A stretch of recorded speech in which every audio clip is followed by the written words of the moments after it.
about, and under what gender is it listed? Oh Genre. man. Gender. John. I'm sorry, gender.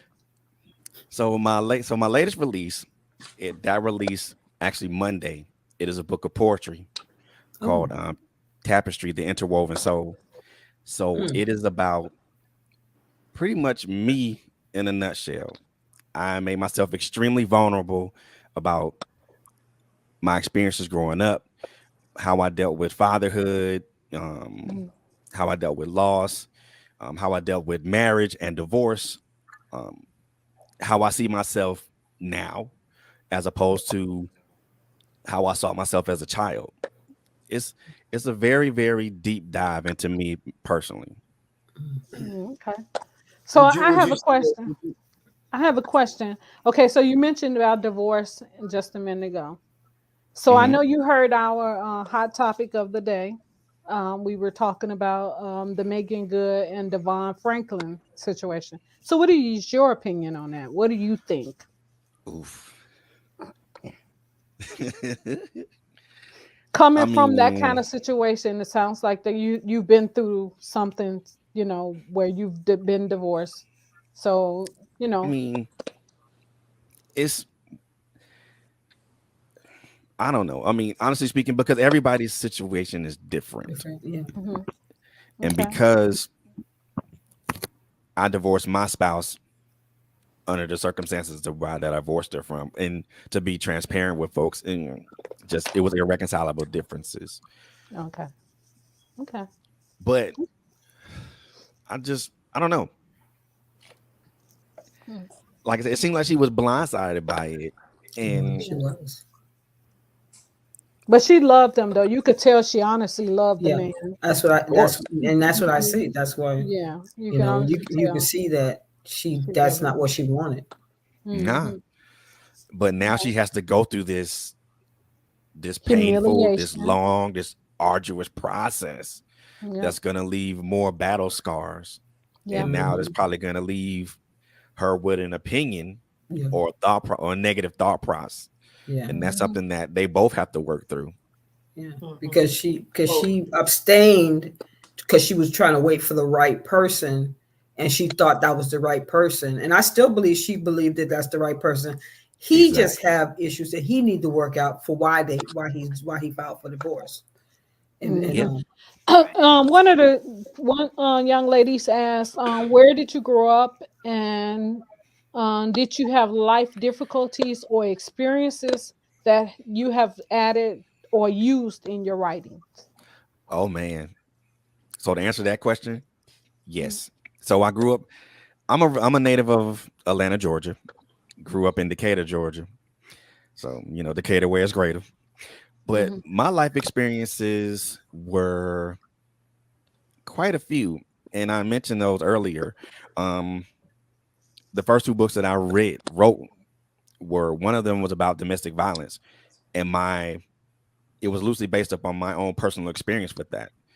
The other book that I wrote was loosely based upon my mental health journey, dealing with loss, a couple of suicide attempts, finally being, having the diagnosis that I have, which is PTSD, depression, and anxiety. Mhm. So I talked about I didn't talk about my personal mental health journey in that, but I wrote to characters that who were dealing with those things, and those are a lot of my life experiences. Dealing with the the object I'm only the abject fear of failing as a father, failing as a husband, Mm-hmm. um, dealing with all those things. So yeah, a lot of my life experiences bleed into the words that I write, and they also permeate into the books that I write. so that's like a perfect transition. Let me jump in here really quick. So I think you said your latest project that's going to be going out is a book of poetry. And did you say it was about you, your life, pretty much?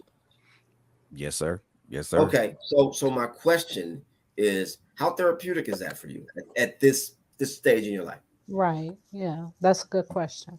Very, because it allowed me to get off all those negative emotions that I was feeling Hmm. towards particular situations. For example, me dealing with the failed father concept. I if I didn't write about it, I would have never been able to get it off my chest. Also dealing with the loss of a child. If I didn't write about it, I wouldn't be able to be in the place that I am currently, which is at peace with it. So If like I I've, didn't I've write heard about people. if I didn't write about any of those things, I wouldn't have been in that mode to where I currently am now, which is in a much more calmer, much more peaceful sense, or should I say state. Right. Right. So I've heard people say that, on that same concept and that such. I've heard people say, well, it didn't come reality for me until I audibly said it and it went into my ears. Is that how words work for you? You Not actually can read. always. Okay. Not always. Because it's not always something that I hear. It could be something that I see, or it could Okay. be something that I think. All right. Well, one of I the got young ladies said, she said, "Wow, I'm glad you are striving and making it through.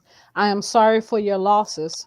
Did your PTSD develop from being in the military or life experiences?" Funny she asked that question Great because question. my 3 years in the military, I served during Desert Storm, Mhm. but I was never in a theater of conflict. Okay. However, my PTSD developed, I would say maybe 6 months after my son passed. Oh, okay. So, and that's still kind of the thing I'm trying to understand it a little bit better. Doing a lot of research on that, trying to understand, how I can manage it, and also how I can allow myself to not be triggered by certain things. Mhm. I got a question too. What made you feel comfortable enough to even decide to put this type of information out, whether it's loosely based on, moments in your life or just you kind of just letting it out, but that's still a moment of vulnerability. So what made you feel comfortable with even allowing yourself to feel in those moments to write a book about? You know what? Because I felt that my if I wrote this story, or if I write these stories, somebody's going to be able to relate to that. Yeah. Somebody's going to be able to take that, disseminate the lessons from it, and apply it to their own life, Yep. and to use that to evoke change. Yep. Even if someone read it, they were intrigued by it, they enjoyed it, and if they pass it on to somebody, then again, the object is to, well, the objective is to, I won't say force change, but to get people to think about change. Right. Okay. Mm-hmm. Yeah, that's definitely a good thing because some people don't recognize their own thoughts or processes to even allow that change to occur. Another person said, Ursula said, so proud of you, fam. You've been through a lot, but you still standing. Another one said, would you say that writing is now a part of your personal therapy then? And how has it helped you? Oh yeah, it is most definitely a part of my personal therapy. It is something that I look forward to to the end of my workday, and it helps me because it allows me to get my thoughts out on paper or on a screen, Right. and it allows me to say things that I probably would not normally say Mhm. under certain circumstances.